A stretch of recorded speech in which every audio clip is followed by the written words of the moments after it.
हाल ही में हुए उत्तर प्रदेश के विधानसभा उपचुनाव में बीजेपी को बम्पर जीत मिली। योगी आदित्यनाथ ने इस जीत का श्रेय पार्टी की एकजुटता और सही रणनीति को दिया। वहीं योगी आदित्यनाथ ने जो एजेंडा सेट किया उसके पॉजिटिव असर हरियाणा और महाराष्ट्र में भी दिखे और इसलिए अब उत्तर प्रदेश में ये फैसला हुआ है कि जिस नैरेटिव को लेकर योगी लेकर चल रहे थे उसे ही आगे बढ़ाया जाएगा। 2027 के लिए योगी ने जो मेगा प्लान बनाया है उसे विपक्ष बुरी तरह से घबरा गया है, खास तौर पर 80+20 वाली नीति से।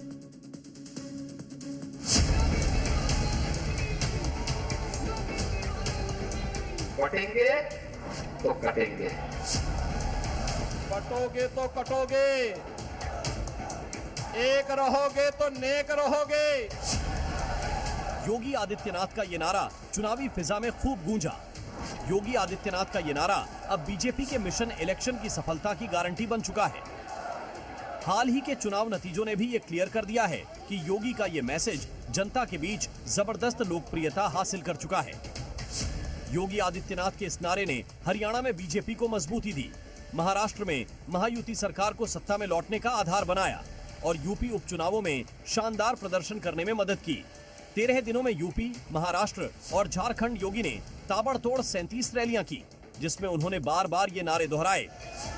अब बटेंगे तो कटेंगे नैरेटिव बीजेपी की चुनावी रणनीति का हिस्सा बन चुका है, जो जनता को एकजुटता और राष्ट्रहित का संदेश देता है। यूपी के मुख्यमंत्री योगी आदित्यनाथ अब इसी लाइन पर 2027 का चुनाव भी लड़ने का मूड बना चुके हैं। बटेंगे तो कटेंगे। सीएम योगी ने मंत्रिपरिषद की बैठक में 27 का एजेंडा तय कर लिया है। योगी ने सभी मंत्रियों को बटेंगे तो कटेंगे और एक रहेंगे तो सेफ रहेंगे के नारे के साथ आगे बढ़ने को कहा है। उपचुनाव में ऐतिहासिक जीत हासिल करने के बाद इसी नारे के साथ आगे बढ़ने का संकल्प लिया। बटोगे तो कटोगे और एक रहेंगे तो नेक रहेंगे का नारा जनमानस तक पहुंचाना है। नतीजों के आधार पर मुस्लिम बहुल इलाकों में भी जाकर सरकार की योजनाओं को बताने का निर्देश दिए हैं। योगी आदित्यनाथ की नीति पहले जहां 80-20 की थी, तो वहीं ये पॉलिसी अब 80+20 की हो गई है।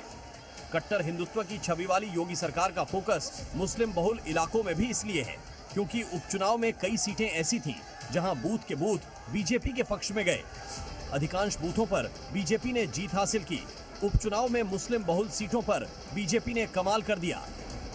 मुस्लिम वोटर्स में बीजेपी ने पैठ गहरी की। उपचुनाव में विपक्षी दलों के गढ़ में सेंध लगाई। मुस्लिम बहुल सीटों पर बम्पर जीत हासिल की योजनाओं से मुस्लिमों को भी फायदा मिल रहा है। मुस्लिम समुदाय का एक वर्ग प्रभावित हुआ। इसलिए योगी आदित्यनाथ मुस्लिम बहुल इलाकों में और जोर देना चाहते हैं ताकि 2027 के चुनाव में पकड़ मजबूत की जा सके, एक तरफा फतह हासिल की जा सके और इसके लिए उनकी 80+20 वाली पॉलिसी कारगर साबित हो सकती है। हाल ही में हुए यूपी उपचुनावों में बीजेपी गठबंधन ने 9 में से 7 सीटों पर जीत हासिल की। इससे बीजेपी का आत्मविश्वास और मजबूत हुआ है। बहनों और भाइयों, कहने की आवश्यकता नहीं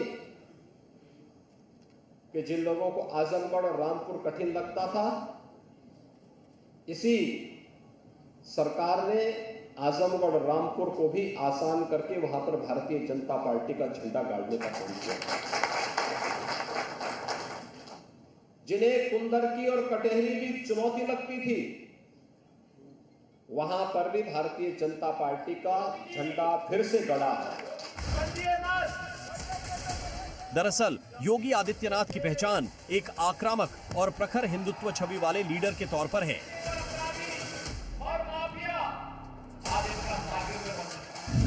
जनता को न केवल उनके अपराध मुक्त समाज के वादे पर भरोसा है, बल्कि उनके विकास कार्य भी पसंद आ रहे हैं और बंटेंगे तो कटेंगे के नैरेटिव ने तो पूरा माहौल ही बदल दिया है। विपक्ष जहां योगी आदित्यनाथ के बयान पर हमलावर है, तो वहीं बीजेपी पलटवार कर रही है। जिस तरीके से जनता आपके कुशासन में हिंदू मुसलमान झेल रही है, गाय भैंस झेल रही है, ऐसे में तो बहुत स्पष्ट है कि 27 तक आपकी सरकार पूरी तरीके से असफल सरकार के रूप में जानी जाएगी। कि ये सरकार सिर्फ और सिर्फ एक जाति विशेष के लिए काम कर रही। तो जो पीडीए की शक्ति है, जो 80% आबादी, सब लोग ये चाहते हैं कि 2027 में ये तानाशाही हुकूमत जाए। जो हमारा रोड मैप है 2027 तक समाज के अंतिम छोर तक विकास को पहुंचाना, कानून का शासन स्थापित करना, तो इस रोड मैप के आधार पर भारतीय जनता पार्टी 2027 के चुनाव में जाएगी। योगी आदित्यनाथ का बंटोगे तो कटोगे सिर्फ एक नारा नहीं, बल्कि बीजेपी के लिए चुनावी सफलता का मंत्र बन गया है।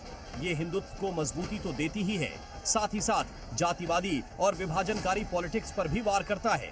2027 विधानसभा चुनाव में भी ये नारा बीजेपी के लिए एक बार फिर गेम चेंजर साबित हो सकता है। 2027 की जो रणनीति है वो तैयार कर ली गई है और सीएम योगी ने अपनी बैठक में साफ कर दिया है कि इसी नारे के साथ 2027 की जो पटकथा है वो इसी नारे के साथ आगे लिखी जाएगी। कैमरामैन गिरीश के साथ प्रीति श्रीवास्तव, जी मीडिया, लखनऊ।